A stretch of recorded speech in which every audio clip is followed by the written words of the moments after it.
श्री स्वामी समर्थ. माझ्या सर्व स्वामी सेवेकरांना स्वामी माऊली आणि मी ह्या चॅनलमध्ये तुम्हा सर्वांचे मनपूर्वक स्वागत आहे. तर कालचा अनुभव तुम्ही नक्कीच ऐकला असेल. तर आता हा 2022मधला अनुभव आहे. फर्स्ट टाईम म्हणजे माझ्या आईवडिलांनी ते अक्कलकोटला गेले होते. सगळेजण गाडी करून गेले होते. त्यांची पिकअप होती. बाहेरचे सगळे माणसं होते. चुलते होते, माझे वहिनी भाऊन ते सगळेजण गेले होते. चुलत बहिणी होते, त्यांचे मिस्टर ते होते. असे बरेचसे चांगले 20 लोक होते. 20-22 लोक असतील. त्याच्यात काही लहान मुलं होते, 6 ते 7. इथनं शिर्डीपासनं शनिशिंगणापूर ते करत ते पूर्ण अक्कलकोटला गेली. अक्कलकोटला गेल्यानंतर लॉकडाऊन थोडंसं शिथिल झालं होतं. मंदिराचं तेव्हा काम चालू होतं स्वामींच्या. तर तिथे आणि अन्नछत्र ते बंदच होतं, काही खुललेलं नव्हतं. माझ्या हट्टापायी माझे आईवडील पहिल्यांदा अक्कलकोटला गेले होते. माझा मुलगा ओम तेव्हा 1 वर्षाचा झाला होता. तर मग रात्रीचे त्यांना 9 वाजले होते आणि अंधार पडला होता. सकाळपासून दर्शन घेता देवांचं त्यांना उशीर झाला होता. आणि मग तिथं ते 9 वाजता पोचले अक्कलकोटला आणि मला फोन केला की आता आम्ही मंदिरात जातो आहे बा. आता इथं विचारतो मंदिर कुठं आहे. पहिल्यांदाच गेल्यामुळं माणूस थोडं घाबरतं. बरेचसे लोक होते आणि मुलांना छोटं भूक लागली होती. मला म्हणतो ते पण इथं जेवणाची काही सोय नाही आहे. आता आम्ही शेतानीला आम्हाला ते दर्शन घेतल्यानंतर आम्हाला 10-1 वाजतील तेवढं अन्न शिजवताना. आणि मुलं तर काही भुकेले राहत नाही आहे. तर मनातच मी म्हणतो ते स्वामी मी त्यांना तुमच्याकडं पाठवलं आणि ते सर्व उपाशी आहेत. तुम्ही असं कसं करू शकताय. मी इकडनं माझ्या मनात बोलत होती आणि त्यांनी दर्शन घेतलं. आणि नंतर पुन्हा मला त्यांनी फोन केला माझ्या वडिलांनी की आता इथं तुला कुठं माहिती आहे का, आता तर बरेचसे बंद झालेले आहेत आणि थोडंसं लॉकडाऊनचं प्रमाण होतंच. त्याच्यामुळं मग ते बंदच होतं. हॉटेलं वगैरे बंद होते. तर म्हटलं आसपास बघा तुम्हाला कुठं जर काही भेटलं तर, नाहीतर मग तुम्ही अन्नछत्र विचारा तुमच्या नशिबाने चालू झालं असेल तर.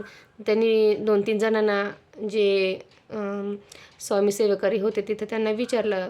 मग ते स्वामी सेवेकरी म्हणजे असे भक्त दर्शनाला गेलेले. ते म्हणे आम्हालाही माहीत नाही, आम्ही आत्ताच आलेलो आहे, उघडं आहे की नाही आहे. मग आणि पाणीही संपलं होतं स्वयंपाक करण्यासाठी. आणि मग पाणीही कुठून घ्यायचं बा, काय करायचं. त्यांच्या मनामध्ये खूप प्रश्न चालले होते. आणि मुलं तर नुसते आरडत होते भूक लागली म्हणून. तर मग मी स्वामींच्या मंदिरापुढे जाऊन बसली, देव्हाऱ्यापुढे. आणि माऊलीला म्हटलं माऊली अशी मस्करी करू नका, मला तर खूप रडायला येत आहे. कारण तिकडे सारखे फोन चालले आहे की आम्हाला भूक लागली आहे आणि इथं पाण्याची काही सोय मिळत नाही बा, आता काय करायचं. आणि ते काय म्हणतात ना, स्वामी परीक्षा बघतात नेहमीच भक्तांची. तर मग तिथे माझे वडील पुन्हा गेले आणि अन्नछत्रापाशी तिथे जाऊन थांबले. आणि पहिलाच दिवस होता तो अन्नछत्र खुलण्याचा. सकाळीच अन्नछत्राचं चालू होतं, बाकीचे भाविक जेवले होते आणि सकाळचं चालू होतं त्यांचं. आणि संध्याकाळचंही ते 10 वाजले आणि पुन्हा 10 वाजता माझ्या वडिलांचा फोन आला. तर ते मला बोलले भेटले बाई तुझे स्वामी.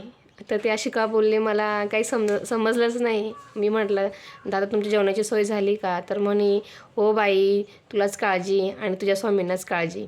तर म्हटलं काय झालं. म्हणे अगं आजच अन्नछत्र खुललं आहे आणि आता बाकीचे जण मध्ये लाईनीला गेलेत आहे, आता जेवायला बसू आम्ही.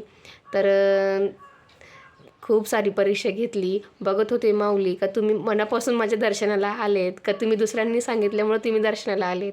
आणि असं करून पोटभर सगळे जेवले. आणि त्यांनी जेवताना फोटो काढला आणि मला सेंड केला की खरंच आम्ही जेवतोय व. आणि प्रसाद तिथला पहिल्यांदाच ते गेले होते, त्यांना किती सांगावं आणि किती सांगू नये ते मला फोनवर सांगत होते. म्हणे चल बाई तुझ्या स्वामीने आता पोटभर आम्हाला जेवू घातलं, आता आम्ही चालले दुसऱ्या वारीला. म्हणजे त्यांना गाणगापूरला जायचं होतं. तिथनं ते 10:30च्या आसपास ते सगळे जेवले.